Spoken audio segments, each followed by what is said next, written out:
Masih bersama Ariel dan kita akan lanjutkan.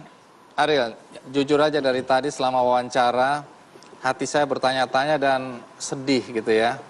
Apakah seorang Ariel yang keluar dari rumah tahanan ya, itu begitu miskinnya, begitu susah hidupnya, sehingga untuk beli celana aja nggak mampu. Iya. Celana udah robek-robek begini. Iya. Waktu Anda harus mendekam di dalam rumah tahanan, banyak orang bilang, tamatlah karir seorang Ariel. Boleh tahu nggak, apa yang membuat Anda bisa bangkit seperti sekarang ini? Sempat pas masih di Barreskrim itu saya sampai udah diem gitu. Jadi saya bilang, saya sempat ngobrol sama Tuhan gitu. Saya bilang, Tuhan kalau kali ini saya udah nggak bisa nerka lagi nih. Apa yang kedepannya bagaimana gitu, atau harus bagaimana. Jadi saya bilang, kali ini udah deh, saya benar-benar lepasin aja, terserah mau kayak gimana kedepannya gitu.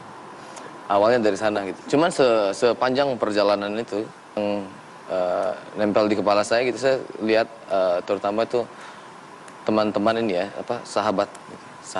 Sahabat dulu kan kita bilang sahabat Peter Pan sama sahabat Noah gitu. Masih ada di belakang kita gitu, sepanjang masa itu gitu. Terus kemudian ada salah satu, mereka kan suka kirim surat gitu. Ada salah satu yang kirim surat, terus kata-katanya begini, kurang lebih begini, saya agak lupa. Jadi pada saat kamu bukan kebaikan gitu, kamu juga bukan keburukan gitu, dia bilang gitu. Saya telan benar itu kata-katanya. Jadi saya pikirin, pada saat kita sudah berada di dasar ini gitu, apalagi contoh yang paling baik untuk yang bisa kita berikan gitu kan kepada mereka gitu. Jadi satu-satunya contoh yang paling baik adalah menurut saya yaitu tadi bangkit gitu. Kalau saya bisa berdiri lagi, saya akan memberikan sebuah contoh yang baik. Kalau itu terjadi, mungkin saya juga bisa menambahkan lagi satu alasan yang bisa dipegang oleh si sahabat Noah ini gitu. Alasan untuk mereka tetap berdiri di belakang kita gitu istilahnya. Kita tahu bahwa beberapa musisi yang kemudian terkena kasus hukum ya, masalah hukum, masuk penjara atau mungkin ya dalam proses ditinggalkan oleh teman-teman mereka, sahabat-sahabat mereka. Apa yang membuat sahabat-sahabat Anda di Noah ini tidak meninggalkan seorang Ariel? Jangan ke saya mesti tanyanya kayaknya. Kalau gitu kita panggil Uki, Lukman, dan Reza.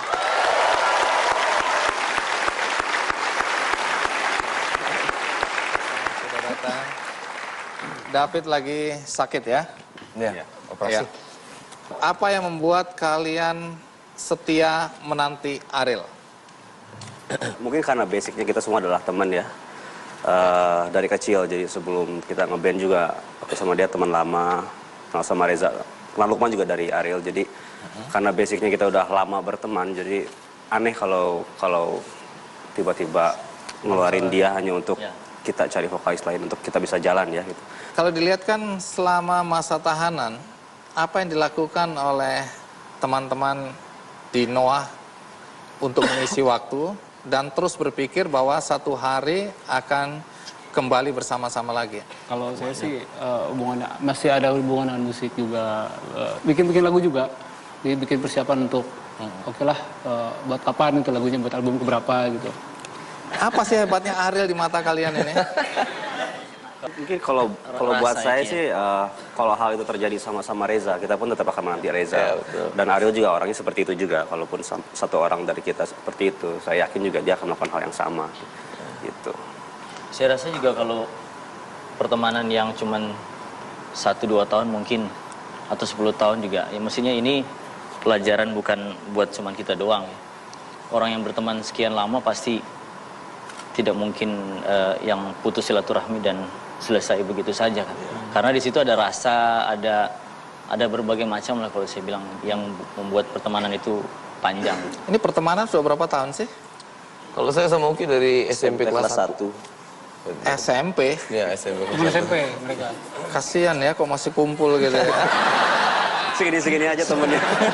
Waktu akhirnya Ariel keluar, bagaimana awal mula kemudian terpikir, yuk kita gabung lagi, kita bersama-sama lagi, kita bangkit. Idenya dari mana? Mungkin Ariel bisa cerita. Oke, jadi Sebenarnya master plan-nya itu udah dibikin dari sebelum saya keluar ya. Jadi karena kan mereka juga sering berkunjung gitu ke sana dan dari label juga sering berkunjung. Dan pada saat semuanya berkunjung di sana, label saya juga ada beberapa ide yang kita omongin gitu. Oh, jadi ini bukan tiba-tiba terpikir untuk gabung kembali, tapi memang sudah direncanakan ya? Ya. Jauh-jauh hari. Ya. Nah, kemudian mengapa namanya Noah? Oke. Kenapa nggak Kick? Noah ini dia terpilih itu karena satu sangat simpel sekali. Nggak. Terus juga secara pengucapan juga orang nggak akan mungkin miss gitu. Kalau Peter Pan dulu sering miss orang. Ada yang bilang Peter Pan, ada yang bilang Peter Pan, gitu, macam-macam gitu kan. Nah, ini kalau Noah udah nggak mungkin. Jadi satu, kedua itu, ketiga juga dari terdengarnya udah banyak yang suka sih gitu. Mungkin David sendiri juga bilang ini kalau Noah kayaknya kedengarannya lebih humble gitu, sangat humble sekali. Nah setelah itu kita coba cari artinya apa ini ya, Noah ini gitu. Kalau bahasa Indonesianya artinya dia membuat nyaman gitu. Itu kalau misalnya itu doanya ya mudah-mudahan kan musiknya itu bisa membuat nyaman telinga gitu. Saya ingin tahu, ini kan ada sebuah buku yang diterbitkan dan ditulis oleh kalian semua ya. Pesan moral yang paling ingin disampaikan melalui buku ini apa sih? Intinya itu kalau orang mau ngelihat bagaimana kita hidup bermusik mungkin di sini bisa dilihat. Iya. Dan ini Ariel nulis, Uki nulis, Lukman nulis, Ya. Reza juga nulis, dan David juga nulis ya.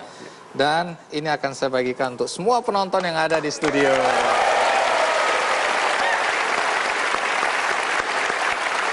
Ya.